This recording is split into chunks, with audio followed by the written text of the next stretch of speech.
ఏ దిక్కుగా కూర్చుని ఏ దిక్కుగా తిరిగి మనం జపం చేయాలి, ఇది మళ్ళీ అనుమానం వస్తుంది. దీనికి కూడా మంత్రశాస్త్రంలో కొన్ని దిక్కులు చెప్పారు. ఒక్కొక్క దిక్కుకి ఒక్కొక్క లక్షణం చెప్పారు. అవి ఏమిటి అంటే, ఆగ్నేయం ఆకర్షణం.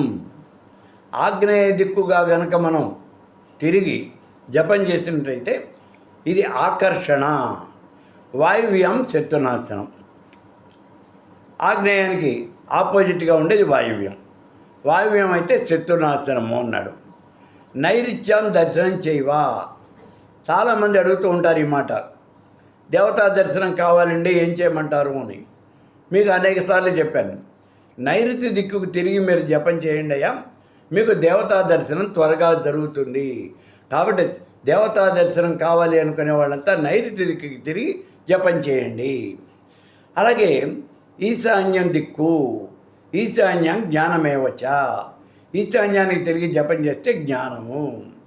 ఉదన్ముఖం శాంతి పూజ్యే, ఉదన్ముఖం శాంతి జాప్యే. ఉత్తరం దిక్కుగా కనుక మనం తిరిగి జపం చేస్తే శాంతి. శాంతి మనశ్శాంతి కావాలి అంటే ఉత్తరముఖంగా తిరిగి జపం చేయాలి. వశ్యే పూర్వముఖం తథా. తూర్పు దిక్కు గనక జపం చేస్తున్నట్టయితే తూర్పు వైపుకి తిరిగి జపం చేస్తే నీకు వశీకరణము అని చెప్తూ ఉన్నాడు. దక్షిణ దిక్కుగా యామ్యేతో మారణం ప్రోక్తం. మారణ ప్రయోగం జరుగుతుంది.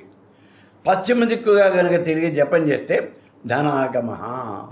నీకు ధనధాన్యాలు కావాలి అంటే పశ్చిమ దిక్కుగా తిరిగి జపం చేయాలి. కాబట్టి ఇప్పుడు ఈ చెప్పినటువంటి దిక్కుల్లో ఏ దిక్కుకు తిరిగి జపం చేస్తే ఏ రకమైన ఫలితం వస్తుంది అనే విషయాన్ని ఇక్కడ చెప్పాం మనం. వీటన్నింటినీ గుర్తుపెట్టుకుని మనకి ఏ దిక్కు కావాలో ఆ దిక్కు చేయండి. అవి ఏమిటివి?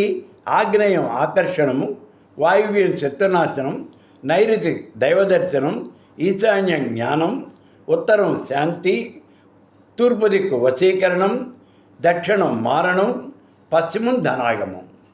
కాబట్టి వీటిల్లో మీకు ఏం కావాలి, మీ కోరిక ఏమిటి, ఆ కోరిక దృష్టిలో పెట్టుకుని మీరు ఆ వైపుకు తిరిగి జపం చేయండి.